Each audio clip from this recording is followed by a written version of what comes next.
देखिए, अक्सर डायबिटीज़ वालों का ये सवाल रहता है क्योंकि फ्रूट्स बहुत ज़्यादा मीठे होते हैं, क्या फ्रूट्स उनके लिए सूटेबल हैं? और अगर वो फ्रूट्स खाएं तो उन्हें कौन सा फ्रूट खाना चाहिए, कितना खाना चाहिए और कब खाना चाहिए?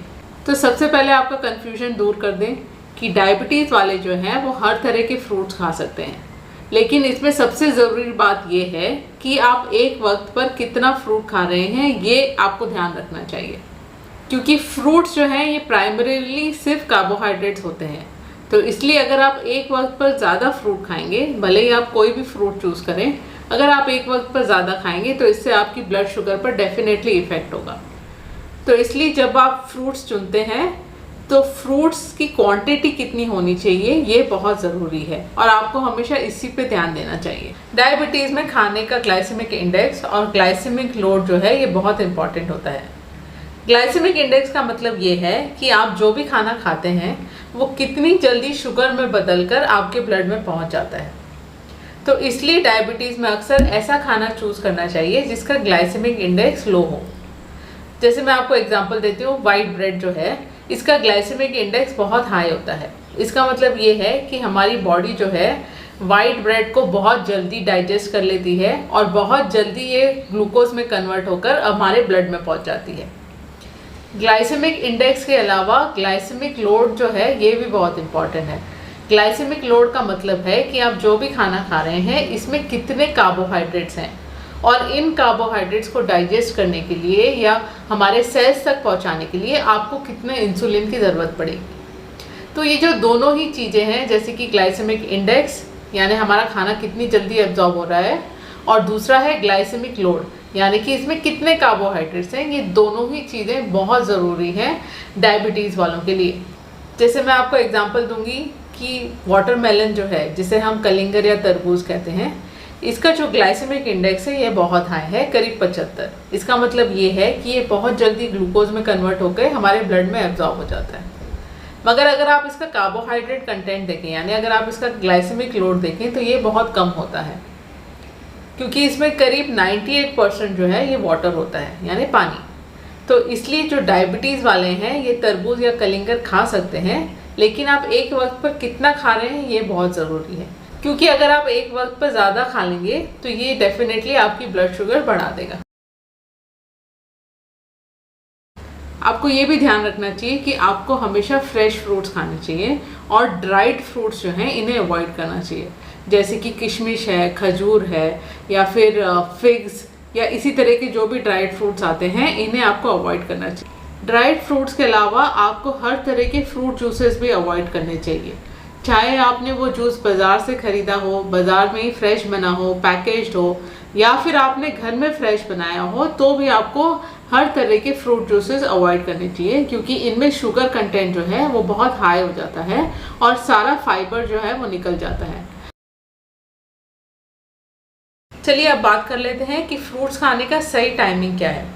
देखिए, आइडियली जो है आपको कोशिश करनी चाहिए कि आप फ्रूट्स जो हैं वो इन बिटवीन मील्स लें एज अ स्नैक। चाहे आप इसको मिड मॉर्निंग ले लीजिए, नाश्ते के 2 घंटे बाद अराउंड 11 बजे या 11:30 बजे आप एक फ्रूट खा सकते हैं, या अगर आप इवनिंग में लेना चाहें तो 4 साढ़े 4 बजे इस वक्त पर आप एक फ्रूट खा सकते हैं। कोशिश कीजिए कि आप खाने के साथ फ्रूट ना लें, क्योंकि जैसे मैंने पहले भी आपको बताया था, फ्रूट्स जो हैं ये प्राइमरीली सिर्फ कार्बोहाइड्रेट है। अगर आप इसको खाने के साथ लेंगे तो आपके खाने में जो है वो एक्स्ट्रा कार्बोहाइड्रेट्स ऐड हो जाएंगे, जिससे आपकी ब्लड शुगर बढ़ सकती है। सीज़न में कई लोग आम खाना पसंद करते हैं खाना खाने के बाद, तो अगर आपको भी आम खाना है तो कोशिश कीजिए कि आप अपने खाने में जो दूसरे कार्बोहाइड्रेट है ये कम कर दीजिए। जैसे कि आप एक रोटी कम खा सकते हैं या फिर आप चावल की क्वांटिटी कम कर सकते हैं। और जो आम है अगर वो मीडियम साइज़ का है तो आपको एक वक्त पर सिर्फ आधा आम खाना चाहिए, उससे ज़्यादा नहीं। तो अगर आप अपने खाने में कार्बोहाइड्रेट्स कम कर देते हैं तो फिर आप फ्रूट ज़रूर खा सकते हैं, मगर एक वक्त पर आपको कोशिश करनी चाहिए कि आप एक्सेसिवली ज़्यादा कार्बोहाइड्रेट ना खाएं।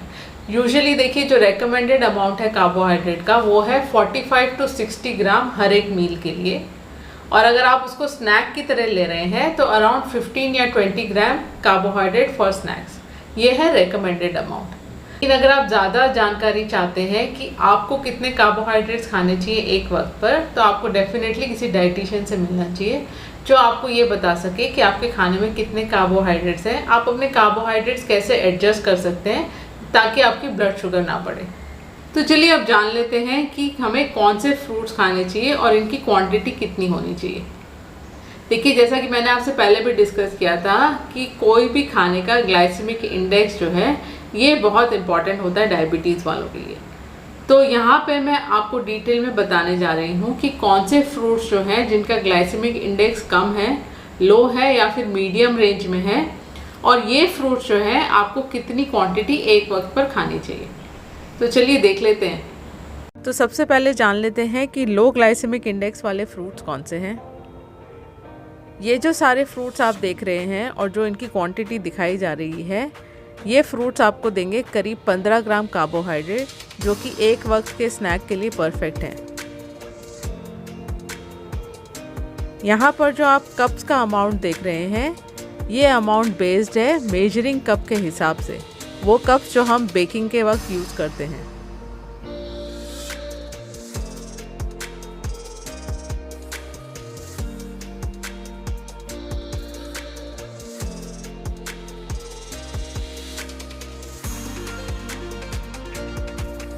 कुछ फ्रूट्स ऐसे हैं जिनका ग्लाइसेमिक इंडेक्स भी हाई है और इनमें कार्बोहाइड्रेट्स भी ज़्यादा हैं, जैसे कि केला, सीताफल, अनार या चीकू।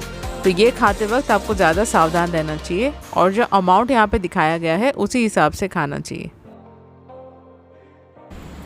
आई होप आपको इस वीडियो से फ्रूट्स के बारे में सारी जानकारी मिल गई होगी और आपको ये भी पता चल गया होगा कि आपको कौन से फ्रूट्स कितने खाने चाहिए।